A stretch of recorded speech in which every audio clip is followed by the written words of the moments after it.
अस्सलाम वालेकुम मेरे प्यारे बहनों और भाइयों।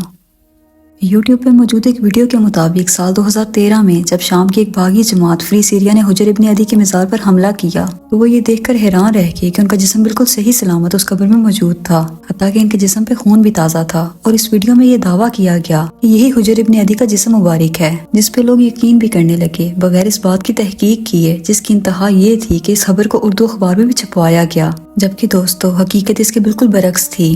इस वीडियो में मौजूद ये जिस्म सहाबी हुजर इब्न अदी का नहीं बल्कि दमिश्क शाम में मौजूद जंगी बहरान की वजह से फौत होने वाले एक बुजुर्ग का है, जिसका नाम था महरूस अशारजी। और इस बात को साल 2013 में ही क्लियर कर दिया गया था, मगर लोग आज भी बगैर हकीकत जाने इस वीडियो पर यकीन कर लेते हैं।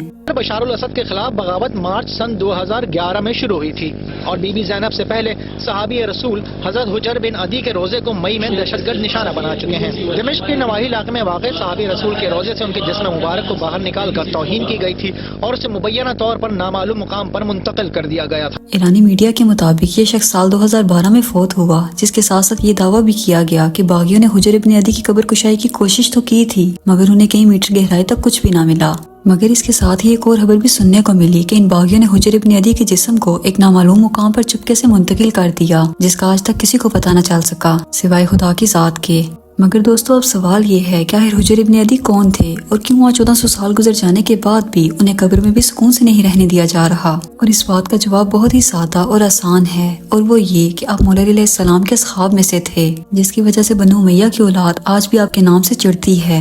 आपने अपनी जिंदगी मौला अलैहिस्सलाम की सोहबत और वफा की नजर कर दी, जिसके बदले में आपको इंतहाई दर्दनाक मौत से गुजरना पड़ा। मगर इससे भी तकलीफ दे बात यह है कि आज उम्मत मुसलमान इस अजीम शख्स के नाम तक को भूल चुकी है। बनु उमैया ने तारीख से इनका नाम सिर्फ इसीलिए छुपा दिया कि इनके काले करतूत दुनिया के सामने ना आ सकें।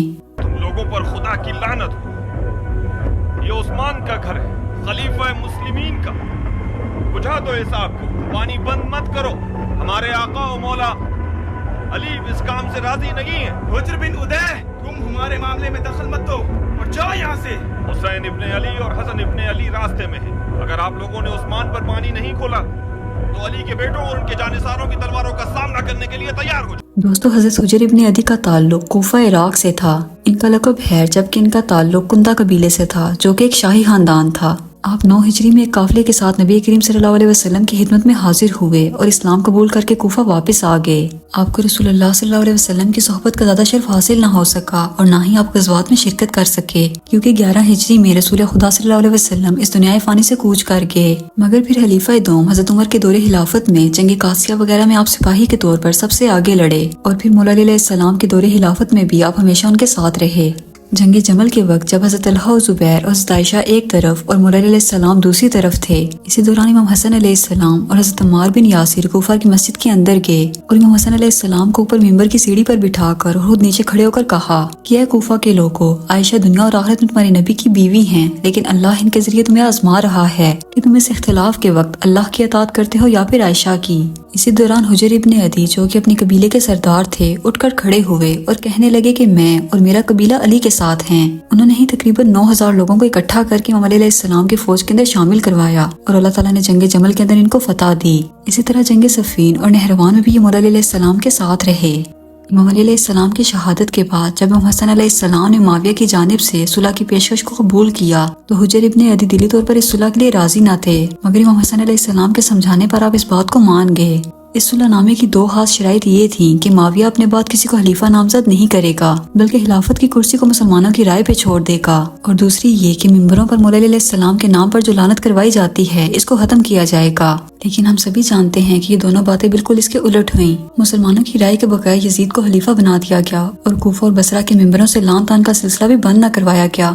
हुजर इब्न अदी जब मौला अलैहिस्सलाम के नाम पर यूं लानत होती देखते तो इनसे बर्दाश्त ना होता, लिहाजा उनको जहाँ मौका मिलता वो इसके खिलाफ आवाज बुलंद करते कि सुलह हसन के बाद भी ये उबैदुल्लाह इब्न ज़ियाद जैसे फासिक हुक्मरान हम पे क्यों मुसल्लत किए गए हैं। एक दफा की बात है कि उबैदुल्लाह इब्न ज़ियाद कूफा के मिंबर पर बैठा खुतबा दे रहा था कि हुजर ने एक कंकर उठाकर इसकी तरफ फेंका और कहा कि नमाज का वक्त निकला जा रहा है और तू अभी तक खुतबा दे रहा है, अपने खुतबे को खत्म करो, तुम लोग जानबूझकर नमाजों को देर से क्यों पढ़ते हो। इस बात पर इब्न ज़ियाद ने ये इल्जाम लगाकर कि ये लोगों के अंदर बगावत करवाना चाहता है, हुक्मराने वक्त की बात नहीं मानता। इन समेत इनके 12 साथियों को गिरफ्तार करके शाम मुआविया के पास भेज दिया।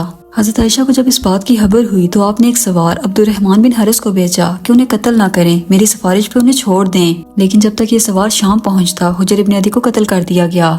جب یہ لوگ عراق سے شام کی سرحد تک پہنچے تو وہیں پہ ان کو حکم دیا گیا کہ 6 لوگوں کی سفارش کی وجہ سے انہیں چھوڑ دیا جائے، مگر صرف اس شرط پر کہ حجر اور ان کے ساتھی علی پر لعنت کریں ورنہ انہیں بے شک قتل کر دو۔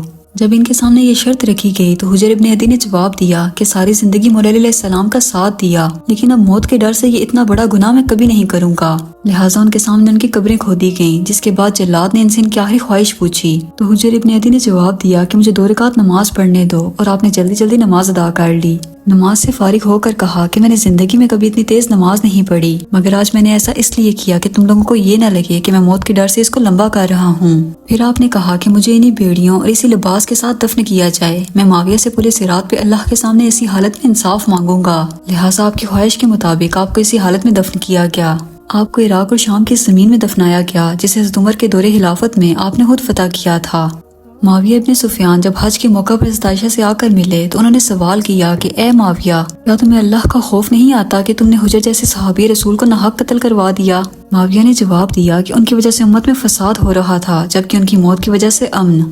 امام حسن بصری لکھتے ہیں کہ 4 ایسے کام تھے جس کی وجہ سے معاویہ کی حکومت کو زوال آیا۔ پہلا حکومت وقت یعنی مولا علیہ السلام کے خلاف بغاوت کرنا، دوسرا ظالم اور فاسق لوگوں کو حکمران بنانا، تیسرا اپنے عیاش اور شرابی بیٹے یزید کو خلیفہ نامزد کرنا، اور چوتھا تھا حجر ابن عدی جیسے صحابی رسول کو ناحق قتل کرنا۔